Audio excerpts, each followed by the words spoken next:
பார்த்தீங்கன்னா இந்த 6 இடங்கள்லேயும் நீங்கள் போயிட்டு பார்க்கறதுக்கு டைமிங் என்னன்னு பார்த்தீங்கன்னா, டிக்கெட் எடுத்துகிட்டு ஈவினிங் 6:30 மணி வரைக்கும் டைம் இருக்கா.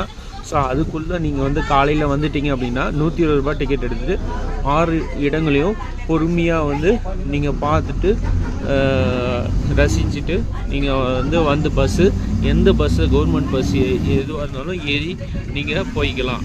ஸோ அந்த 120 ரூபா டிக்கெட் இருந்தால் போதும். ஸோ இந்த இடத்துல பார்த்தீங்கன்னா எந்த பஸ் வருதோ அந்த பஸ்ஸில் வந்து நீங்கள் வந்து போய்க்கலாம். நீங்கள் ஜீப்லலாம் ஏறினீங்கன்னா ரேட் அதிகமாக சொல்லுவாங்க. ஒரு ஆளுக்கே வந்து 150 160, அதாவது 200 ரூபா சொல்லி ஒரு 50 ரூபா 40 ரூபா கம்மி பண்ணி சொல்கிறாங்க. ஸோ கூட ஒரு ஃபேமிலி பார்த்தேன், 1500 ரூபா 10 பேருக்கு வந்து 1500 ரூபா சொல்லி வாங்கியிருக்காரு. ஸோ ஜீப்லாம் வந்தீங்க அப்படின்னா ஃபுல்லாக ஃபேமிலியாக வந்தீங்கன்னா அது கம்ஃபர்டபுளாக இருக்கும்.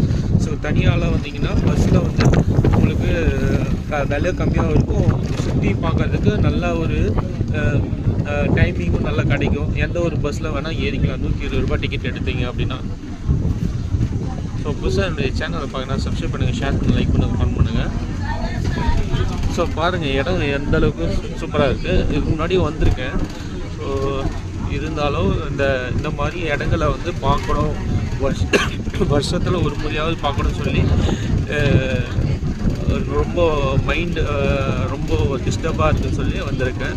ஸோ மைண்டு பீஸ்ஃபுல்லாக இருக்கணும்னு சொல்லி வந்திருக்கேன். ஸோ இந்த மாதிரி இடங்களில் வரும்போது கொஞ்சம் மனசு வந்து அமைதியாக இருக்கும். ஓகே நண்பர்களே, நன்றி.